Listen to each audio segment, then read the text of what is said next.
out of my sight! I'm only returning a binder. He slammed the binder on the cart. You think this is a game? This is a disaster! Get it right! Paige Griffin didn't flinch. She turned, walked away, quiet as a ghost. But that night, alone in the basement at 11:48 p.m., she saw something she was never supposed to see.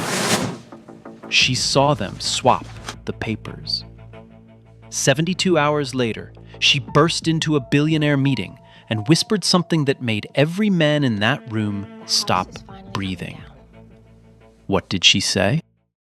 Man, they ignored the wrong person. And now, yeah, it's about to get real. Let's get into it. Most people at Sterling and Hale didn't know Paige Griffin existed. That was by design. Her shift started at 10 p.m. It ended at 6 a.m. 8 hours in a basement lit by fluorescent tubes that buzzed like dying insects. Her job was simple. Pick up a document, place it on the scanner, press the button, repeat. 300 pages a night. Sometimes 400.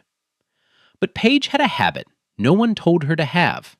She read every single page before she scanned it. Not skimming, reading. The way a mechanic listens to an engine, searching for the sound that doesn't belong. She'd been doing this for 18 months. Every contract, every disclosure, every amendment. She kept notes in a yellow legal pad held together by a rubber band. She didn't know the legal terms for what she was finding, so she made up her own. Then one night, 3 weeks before everything changed, she picked up a stack of financial disclosures tied to the Atwood Industries deal. $200 million on the table, the biggest transaction Sterling and Hale had touched in a decade. She scanned the first document, normal. She scanned the second, and stopped. A defined term, qualified subsidiary, appeared in both documents. Same deal, same agreement, but the definition wasn't the same. In the first document, it included offshore entities. In the second, a later draft, that language was gone. Quietly removed. No red line, no tracked change, no revision note. Someone had changed the meaning of the deal without telling the client. Paige pulled a Post-it note from her bag, wrote 6 words. Definition mismatch. Qualified subsidiary. PG. She stuck it on the document and left it for the day shift attorneys. The next morning, the Post-it was gone. The document sat untouched. Nobody mentioned it. She told Hannah Perry, the legal secretary. Hannah sighed. Honey, they don't listen to us either. Just keep scanning. But Paige didn't keep scanning. She pulled out her yellow legal pad. She started mapping every instance of that term across 300 pages. And somewhere around 3:14 a.m., her hands began to shake. What had she found? And who had changed those documents? And why? Over the next 5 nights, Paige didn't scan a single document. She read, she cross-referenced, she mapped.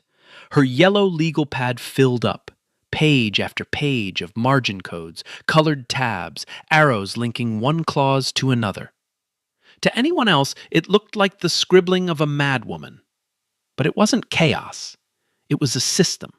One she'd invented herself because nobody had ever taught her the real one. And what that system revealed was ugly. 3 discrepancies. Not typos, not clerical errors. 3 deliberate manipulations buried inside 300 pages of dense legal language. The first, the definition swap.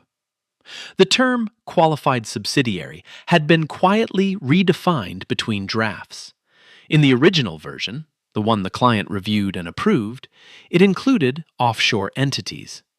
In the version sitting in the final binder, That language was gone, stripped out. No revision note, no red line, no record of the change. The effect? $120 million in offshore liabilities would transfer to Atwood Industries without Thomas Atwood ever knowing they existed. The second? The signature page mismatch.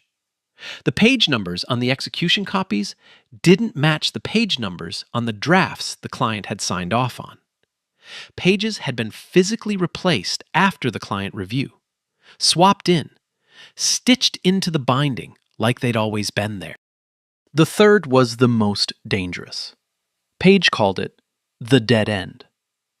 Section 4.2b of the agreement referenced Section 9.1 for indemnification protections, the clause that would shield Atwood if anything went wrong after closing. But in the swapped version, Section 9.1 didn't exist anymore. It had been deleted. The cross-reference pointed to a ghost, which meant if Atwood signed, he'd have zero legal protection. And he'd never know until it was too late. Page laid all three findings across the basement table. Documents fanned out, legal pad open, tabs color-coded, pink for the definition swap, yellow for the page mismatch, green for the dead end. She didn't hear the footsteps behind her. Calvin Moore, senior paralegal, had come down at midnight for a filing box. He stood in the doorway for a full minute, watching. Page was bent over the table, pen moving fast, headphones on. She didn't notice him. He walked closer, picked up one of the flagged documents, read her margin note. His eyebrows went up. He picked up another, then another. "How long have you been doing this?" Page yanked off her headphones. "Doing what?" "Reading these. Actually reading them." "Since I started?" Calvin pulled up a chair, sat down across from her. "Show me."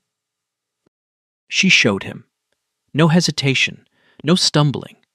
She walked him through the definition swap, the page mismatch, the dead end, explaining concepts that first-year associates struggled with, using words she'd made up because no one had ever taught her the real ones. Calvin didn't interrupt. When she finished, he leaned back, crossed his arms, looked at the yellow legal pad, then at her. "Do you know how many attorneys on the 40th floor couldn't do what you just did?" Page didn't answer. Her hands were stained with highlighter ink, yellow, pink, green. She smelled like toner and old paper and industrial carpet cleaner. Her sneakers were silent on the tile floor. She was the opposite of everything the 40th floor represented, and she'd already outworked every person on it. Calvin told her straight, "You need to bring this upstairs, to the partners." Page shook her head. "They won't listen to me." "Then we make them listen." But what neither of them knew was this. The person who swapped those documents worked on the 40th floor. And he'd already noticed that someone had been pulling files after hours. The basement had a security camera, and Garrett Whitfield had just requested the footage. "Yo, pause. This girl taught herself to read contracts in a basement with zero training. Built her own system from scratch. No degree, no mentor, no nothing. And she's catching stuff that lawyers with six-figure salaries can't? Nah, that's insane." Paige Griffin grew up in the foster care system on Chicago's South Side.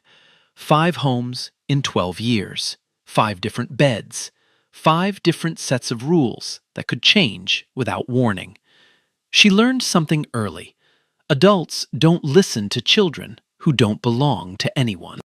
By her 3rd home, she stopped talking. Not because she couldn't, because there was no point. Nobody asked what she thought.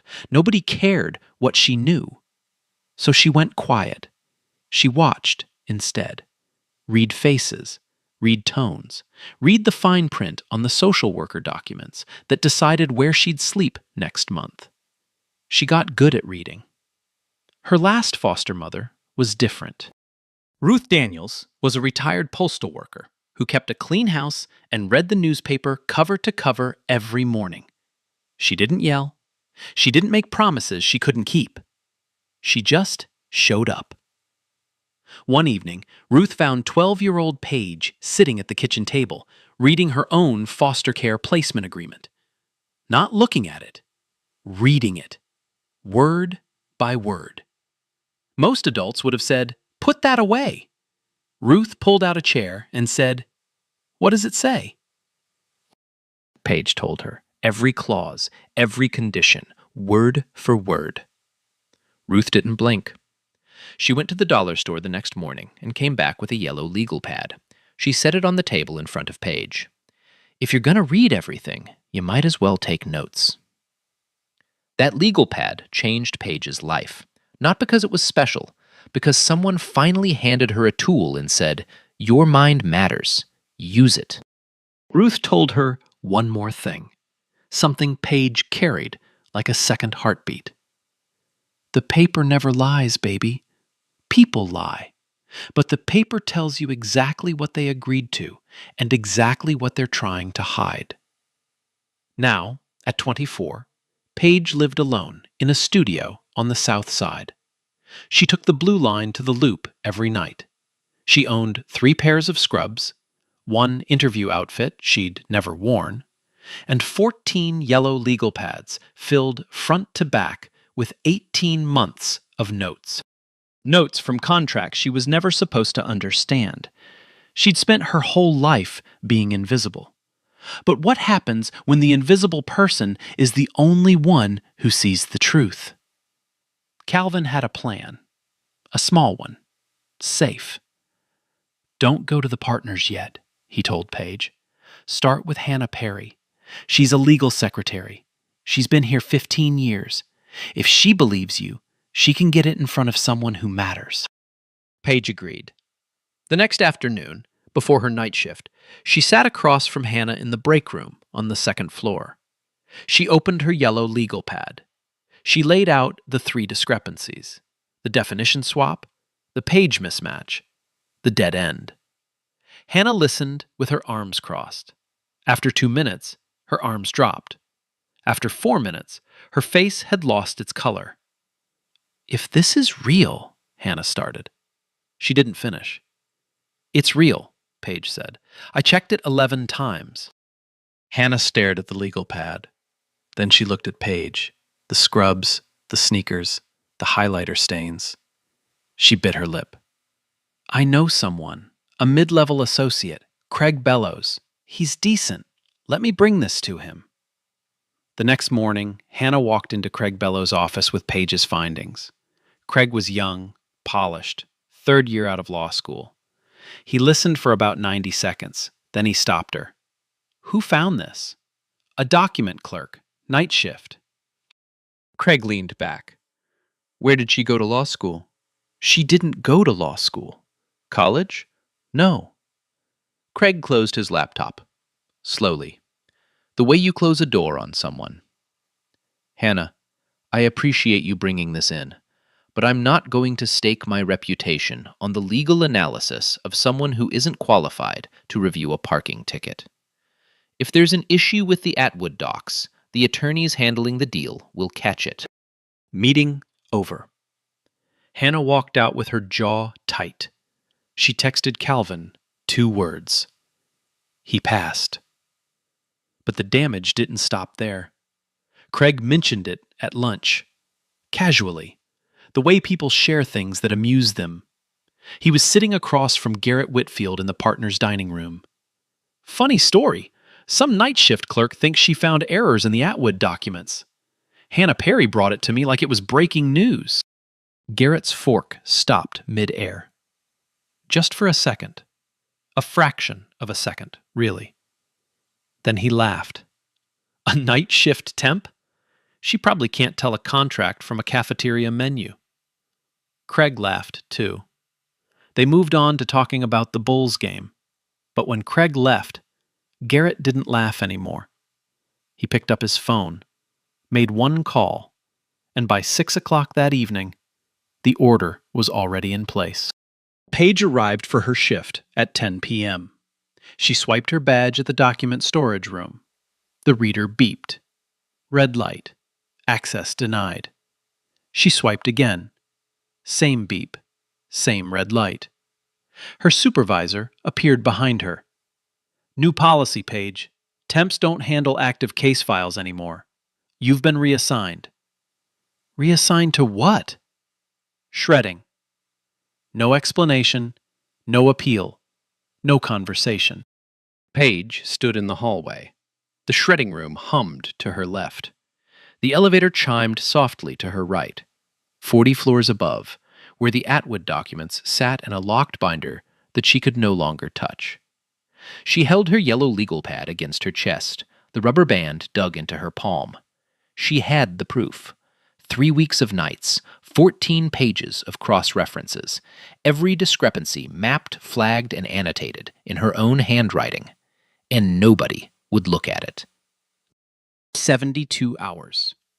That's how long she had before the Atwood meeting. 72 hours before Thomas Atwood would sign documents that had been switched under his nose. She had the truth. She just had no way to get it into the room. Paige tried again. And again. And again. First, the anonymous ethics hotline. She sat on her apartment floor at 7 a.m., still in her scrubs, and typed out a detailed report on her phone. Every discrepancy, every document number, every page reference. She hit submit. The response came back in 4 seconds, automated. Thank you for your submission. Your concern has been logged. Expected response time, 10 to 15 business days. The Atwood meeting was in 2 days. Second attempt. She called Edward Hale's office directly. Edward Hale, founding partner, the man whose name was on the building. If anyone would care, it was him. His executive assistant picked up on the second ring. Polite, professional, ice cold. Mr. Hale doesn't take meetings with support staff. If you'd like to raise a concern, please submit a written request through your department head. Ma'am, this is urgent. There's a problem with the Atwood. I understand. Written request through your department head. Have a good day. Click. Third attempt. HR Paige walked into the Human Resources office during her lunch break. She brought her yellow legal pad. She laid out the 3 discrepancies, just like she'd done for Hannah, just like she'd done for Calvin. The HR manager smiled the whole time. When Paige finished, the woman folded her hands on the desk. We appreciate your diligence, Paige. We really do. But document review is handled by licensed attorneys. I'd encourage you to focus on your assigned duties. My assigned duties are shredding. Then I'd encourage you to focus on that. 3 attempts, 3 walls. Each one polite, each one absolute. The system wasn't broken. It was working exactly the way it was built to work, to keep people like Paige on the outside. And while she was hitting walls, Garrett Whitfield was building new ones. That same afternoon, Garrett filed an internal request for a routine audit of temp staff access logs. He flagged Paige's after-hours document activity as a potential data security concern. A formal review was opened. If it went through, Paige would be terminated and permanently banned from the building before the Atwood meeting ever happened. He wasn't just ignoring the truth. He was making sure the truth couldn't walk through the door. 2 a.m. The 24-hour diner 2 blocks from Sterling and Hale. Paige sat in a corner booth with cold coffee and her yellow legal pad open to the first page. All the proof. Every discrepancy mapped. Every cross-reference is documented. 3 weeks of nights reduced to 14 pages of handwriting that no one in the building would read. She called Calvin. I tried everything, she said. Ethics hotline, Hale's office, HR. Nobody will look at it. Calvin was quiet for a long time. Then he said, "I believe you, Paige, but I'm a paralegal. They don't listen to me either." Silence. The neon "Open" sign buzzed outside the window. A truck rumbled past. Then Calvin spoke again, slower this time. "There might be one way, but it's a risk." Meanwhile, 40 floors above that diner, Garrett Whitfield sat in his corner office. The Chicago skyline glowed behind him. He had the swapped documents open on his desk. He adjusted a clause, read it back, smiled. He poured himself a glass of scotch, leaned back in his leather chair. One person sat in a plastic booth trying to expose the truth. The other sat in a leather chair, perfecting the lie. And the clock kept ticking. Calvin said there was one way. But what could a paralegal and a temp clerk do against a senior attorney who had the power to fire them both? Calvin's plan was simple. Risky, but simple. The morning before the Atwood meeting, every binder had to go through a routine pre-meeting check. A paralegal-level task, assembling documents, verifying page counts, confirming everything was in order. Calvin was assigned to it. He couldn't get Paige into the room, but he could get her work in. The night before, he sat with Paige in the basement. She tore out 3 pages from her yellow legal pad. The 3 key annotations, one for each discrepancy. He photocopied them. Clean copies. Then he slipped them into the verification binder under the Paralegal Review tab, labeled as Flagged Discrepancy Notes. If anyone flipped to that tab, they'd see exactly what Paige had found. The definition swap, the page mismatch, the dead end. All 3, clear as daylight. Calvin carried the binder to the 40th floor at 8 a.m. His hands were steady. His heartbeat was not. He placed it on the mahogany conference table in the war room, right in the center. He positioned the flagged tab near the middle of the stack, where someone flipping through would naturally land on it. Then he stepped out and waited. At 9:30, Garrett Whitfield walked into the war room. Early. Alone. He said he was there to prep the room. Standard practice. Nobody questioned it. He opened the binder. Started flipping. Routine check. Page by page. Calvin watched from the hallway through the glass wall. Garrett reached the Paralegal Review tab. He stopped. His hand froze on the page. His jaw tightened. He read the first note. Then the second. Then the third. His face went cold. He looked over his shoulder. No one was watching, or so he thought. He pulled the 3 pages out, folded them once, slid them into his briefcase. Then he replaced the tab with blank separator pages, closed the binder, straightened his tie. Nobody would ever know those notes had been there. Calvin's stomach dropped. He stepped back from the glass, pulled out his phone, typed one word to Paige. Gone. But Calvin's binder wasn't the only path. Paige had tried her own way too. The night before, she'd written a 1-page summary. No legal jargon, no case numbers, just plain English. Here is what was changed. Here is what it means. Here is what happens if the client signs. She gave it to Thomas Atwood's driver, a man named Phil, who parked every morning in the same garage where Paige caught the blue line. They'd nodded at each other for months.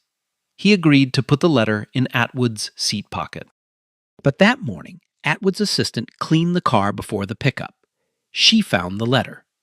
Didn't recognize it. Tossed it into a trash can at a car wash on Michigan Avenue. It never reached Atwood. 2 paths to the truth. Both dead. The meeting started in 45 minutes. Garrett's fraud would go through. Atwood would sign. $120 million in hidden liabilities would become his problem.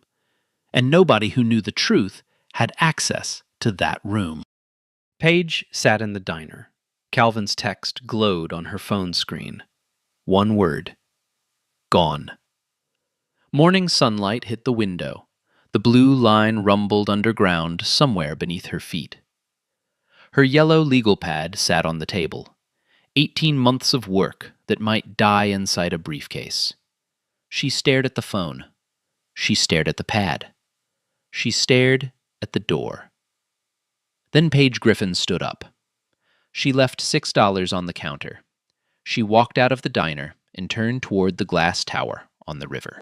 No badge, no appointment, no permission.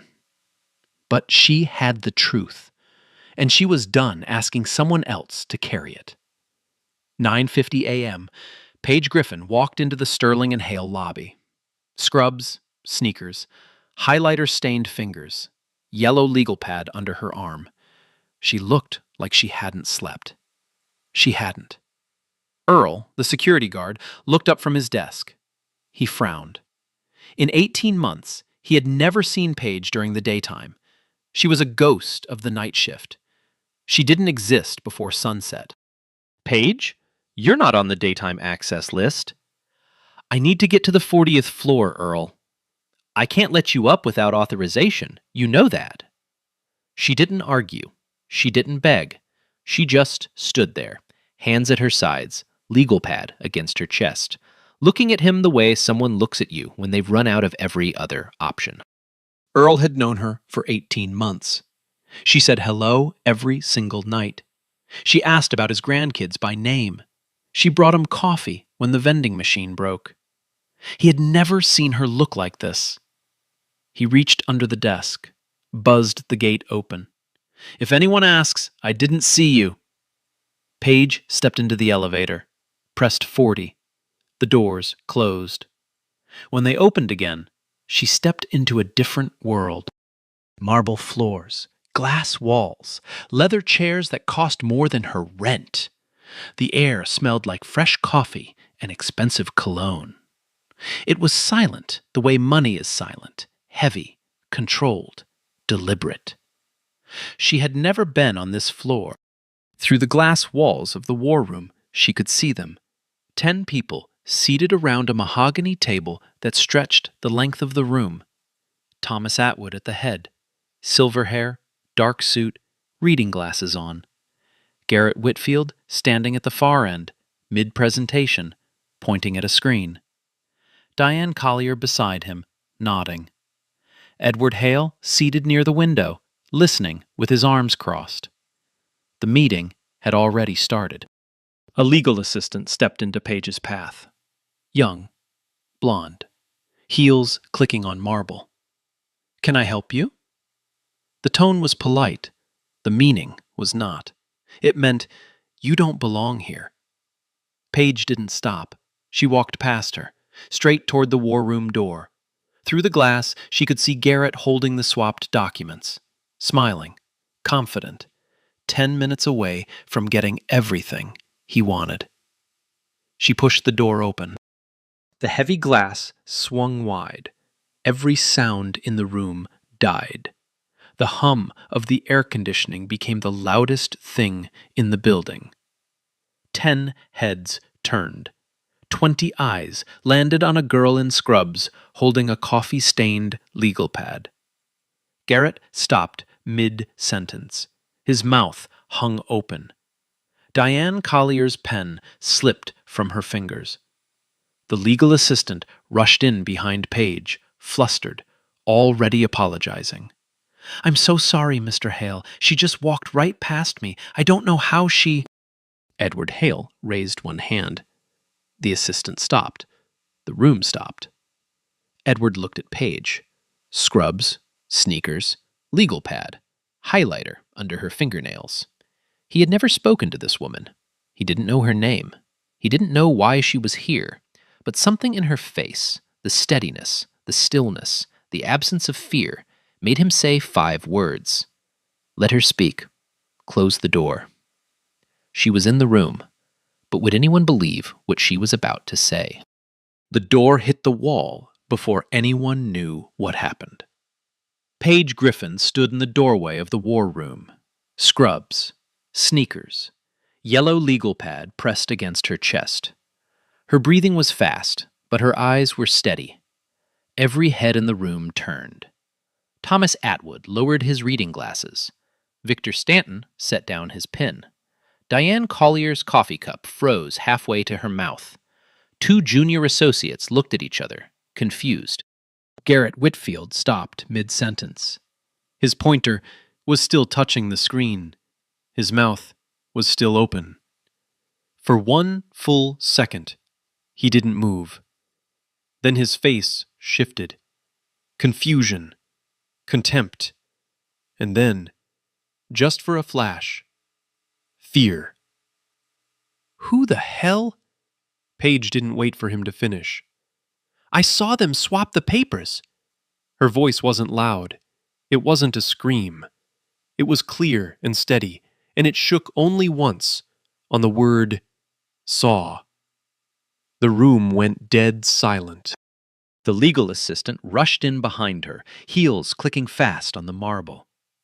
Mr. Hale, I'm so sorry. She just walked right past me. I tried to...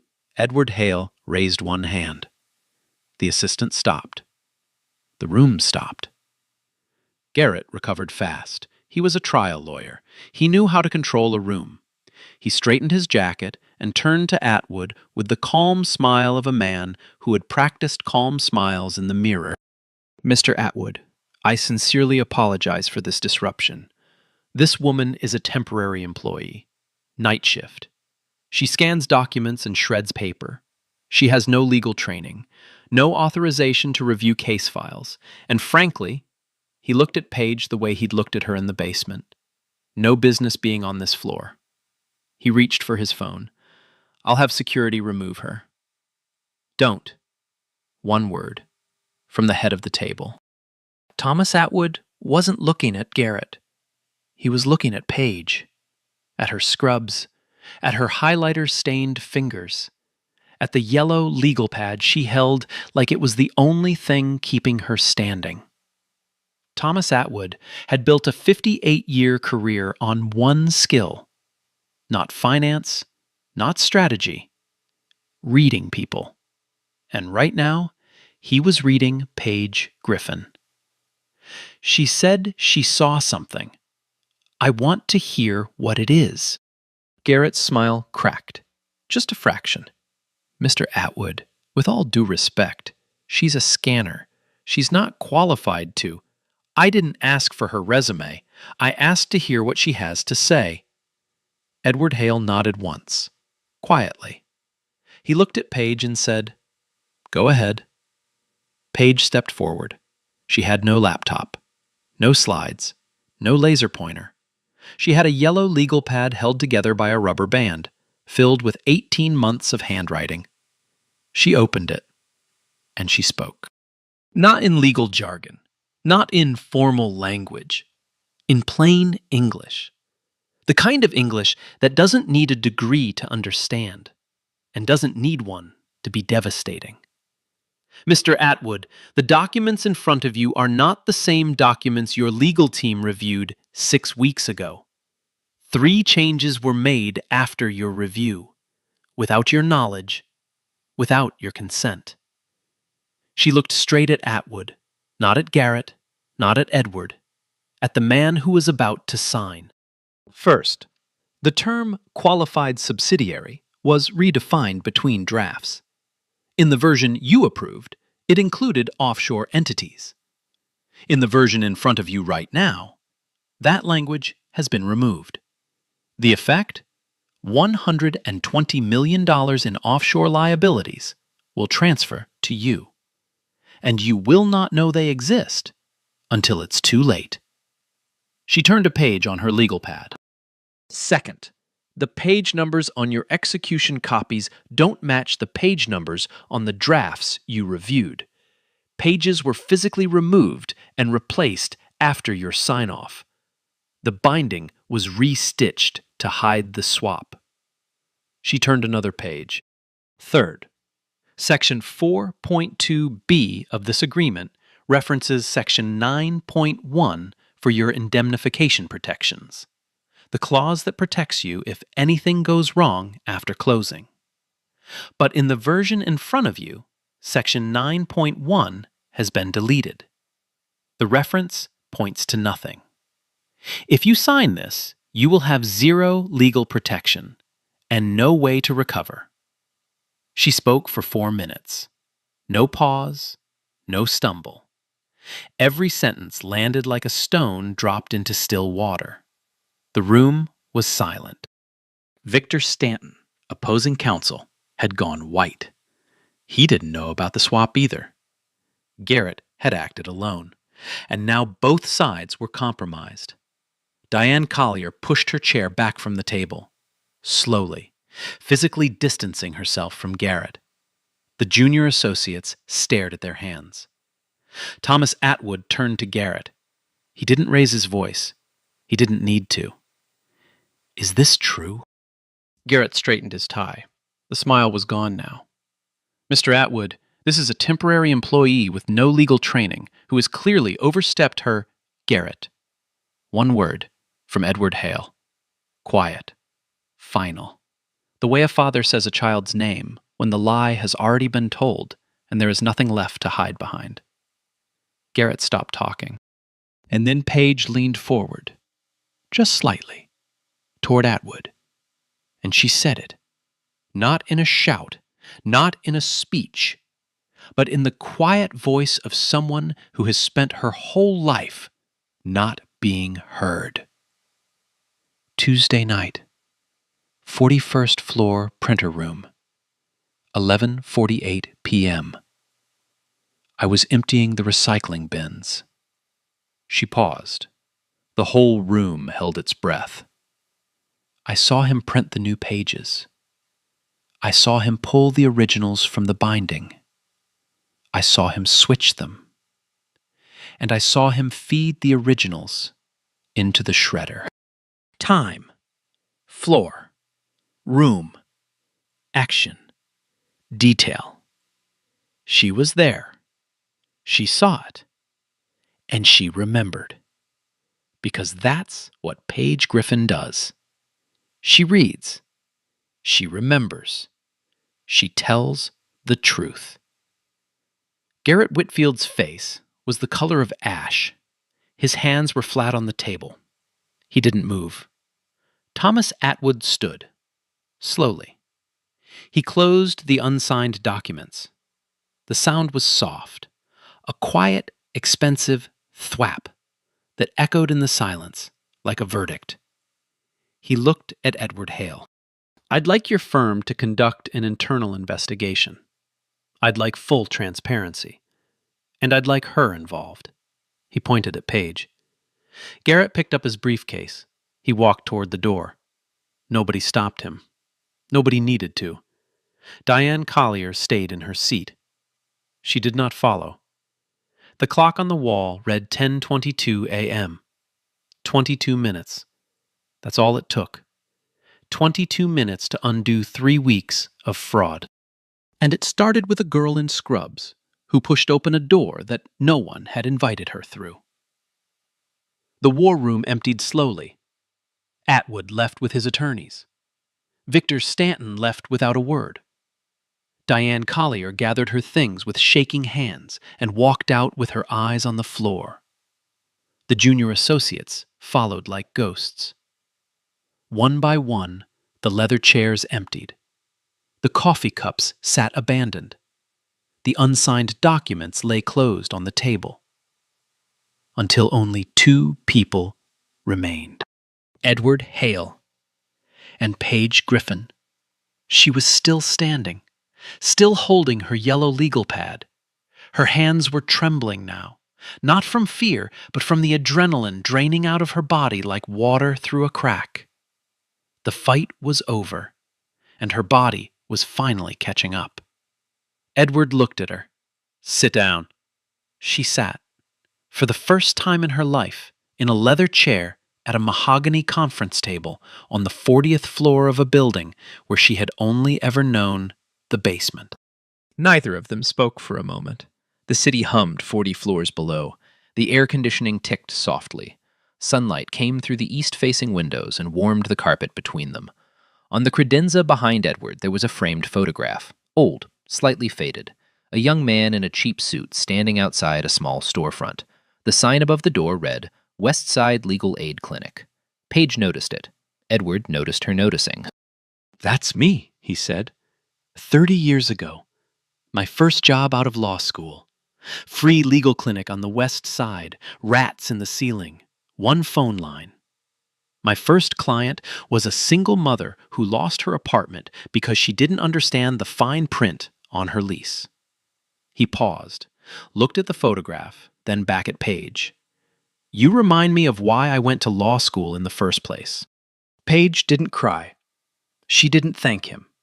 She sat very still in that leather chair, her legal pad on the table in front of her, and she said quietly, "My foster mother always said, the paper never lies, baby. People lie. But the paper tells you exactly what they agreed to and exactly what they're trying to hide." Edward looked at her for a long time, the kind of look that has nothing to do with resumes or degrees or what floor you work on. Your foster mother was a smart woman. That was it. That was the whole scene. No audience, no cameras, no applause. Just two people, separated by age, race, money, power, education, and everything the world uses to sort humans into categories, recognizing each other. Someone brought in 2 cups of coffee. Paige wrapped her hands around hers. It was the first time she'd ever drunk from a real ceramic mug at Sterling and Hale. It was warm.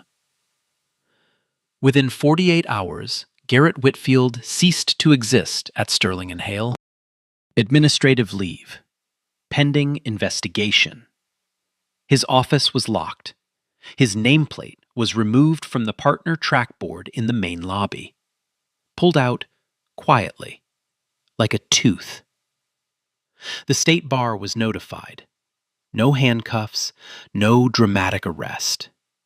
Just a man who had been on the fast track to partner, suddenly erased from the firm's future as if he had never been there. Diane Collier cooperated. She gave the investigators everything. Emails, meeting notes, the pressure Garrett had put on her to overlook discrepancies.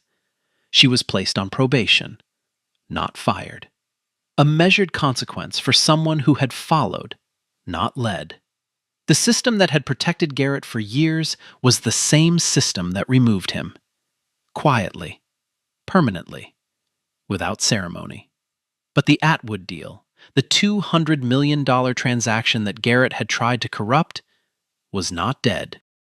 Edward Hale took it over personally. He assembled a clean team, new attorneys, no one connected to Garrett. The original, unaltered documents were retrieved from the firm's version control archive. The real versions, the ones the client had actually reviewed and approved 6 weeks earlier. Then Edward did something no one expected. He asked Paige to join the review.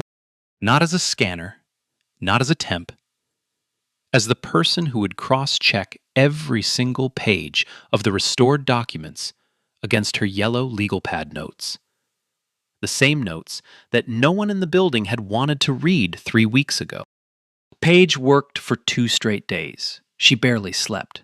She sat in the review room on the 40th floor, a room she had never been allowed to enter, with her legal pad open and a stack of restored documents in front of her. Page by page, clause by clause, cross-reference by cross-reference. She found 4 minor clerical errors that the clean team had missed. Small things. A mismatched date, a misnumbered exhibit, a formatting inconsistency in a warranty clause. Nothing fraudulent, just human mistakes. The kind of mistakes that happen when people are rushing to fix a crisis. She flagged all 4, and on every page she verified, she wrote 2 letters in the bottom corner. P.G. The same initials from the Post-it note that had been thrown away. When the new signing meeting took place, the war room looked different. Same table, same leather chairs, same view of the Chicago River. But this time, there was an extra chair and a small nameplate in front of it. Thomas Atwood walked in. He scanned the room. He saw Edward Hale. He saw the new legal team. And he saw Paige Griffin, seated at the table, legal pad open, pen in hand. He didn't hesitate. He sat down, picked up his pen, and said 3 words. "Now, I'll sign." He signed. Every page. The deal closed. $200 million. Clean, verified, protected. The truth didn't kill the deal. The truth saved it.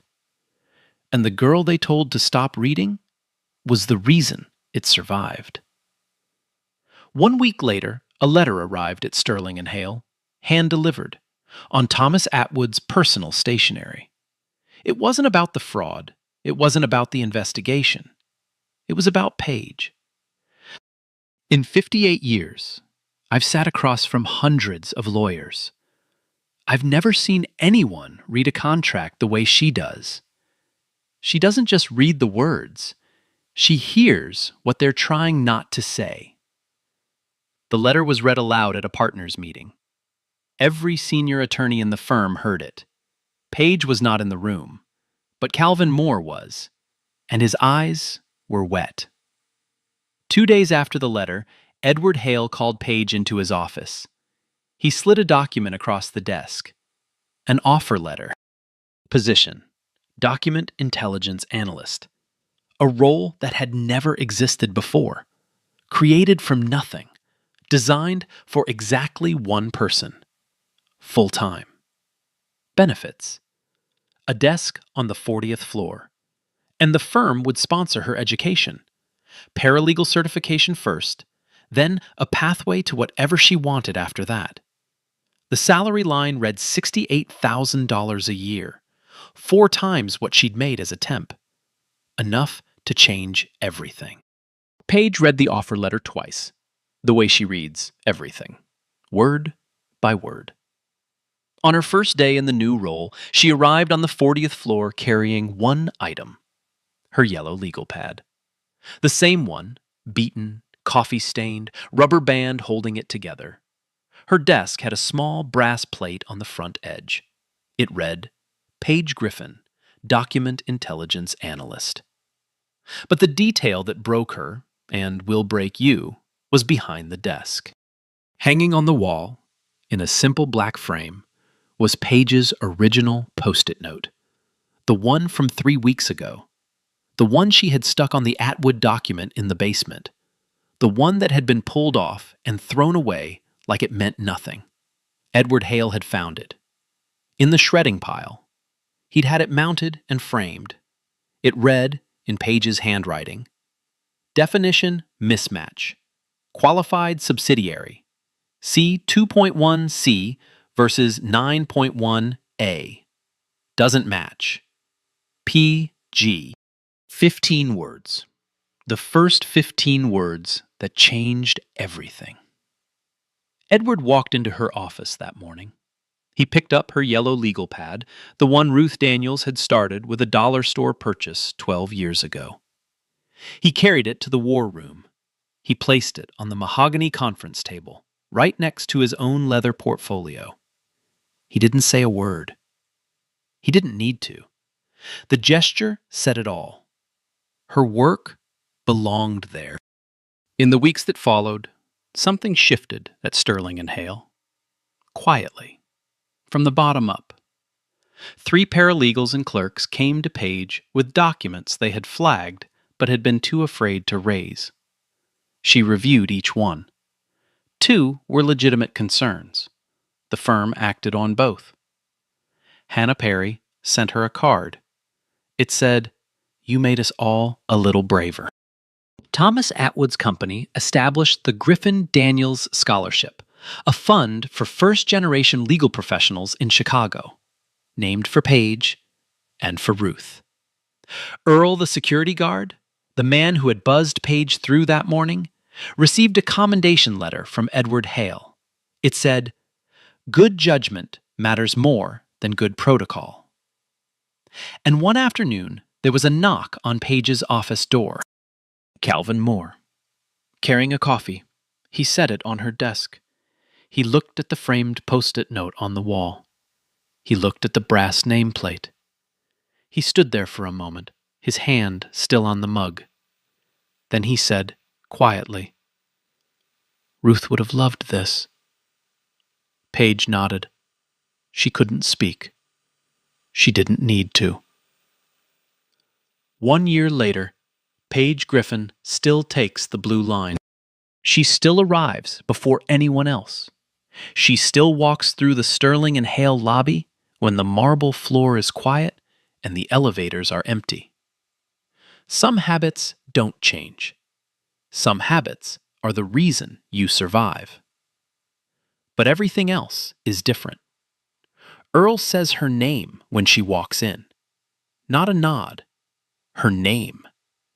"Morning, Paige." She says his back. Every single day. Her badge works on every door in the building. Every floor. Every room. Including the war room. She completed her paralegal certification 6 months ago. Top of her class. She's now enrolled in a pre-law program. Evening classes, 3 nights a week, after full days on the 40th floor. She still uses a yellow legal pad. Number 15 now. The first 14 are stored in a box under her desk. She keeps them the way some people keep journals. They are the record of who she became when nobody was watching. The Griffin Daniels Scholarship funded 3 students in its first year.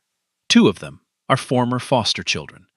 One of them, a 19-year-old girl from the South Side, sent Paige a letter. It said, "I didn't know people like us were allowed to be in rooms like that." Paige wrote back one line, "We always were. We just needed someone to leave the door open." That letter sits in a frame on Paige's desk now, right next to the post-it note. 2 pieces of paper. One that was thrown away, one that found its way home. There's a detail I didn't mention earlier. On the morning Paige burst into that meeting, she passed a young woman in the hallway on the 40th floor. A junior clerk, new hire. The girl was carrying a stack of binders, head down, trying not to be noticed. Paige stopped, just for a second. She looked at the girl and said, "Read every page." The girl looked up, confused. Paige was already walking toward the war room door. She didn't explain. She didn't need to. Someday, that girl would understand. Not tomorrow. Not next week. The next time you're in a meeting, or a classroom, or a waiting room, look at the person nobody's looking at. The one refilling the coffee. The one pushing the mail cart. The one in scrubs who just walked through a door she wasn't supposed to open.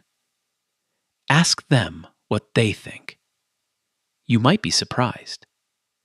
You might be changed. If this story made you feel something, if you saw yourself in Paige, or in Calvin, or in that diner at 2 a.m. with cold coffee and a truth nobody wanted to hear, leave a comment. Tell me about the time you knew something was real and nobody would listen. Share this with someone who needs to hear it today. And subscribe so you don't miss the next one. And if you're in a position to hire, to mentor, to sponsor, think about creating a door. Not a charity, a door. A real pathway for someone who has the talent but not the transcript. Because brilliance doesn't come with a degree. Sometimes it comes with a yellow legal pad and a night shift. Look, I'm not going to lie. This story messed me up. Everybody in that building had a degree, had a title, had a voice, and not one of them said a word. The girl who scans paper for a living? She's the one who stood up. That's crazy to me. There's a moment early in this story, a post-it note that got thrown away. Go back and find it. It hits different now. Sometimes brilliance comes in scrubs. Sometimes it knocks. And sometimes, when no one will open, it kicks the door down. The paper never lies. And neither did she.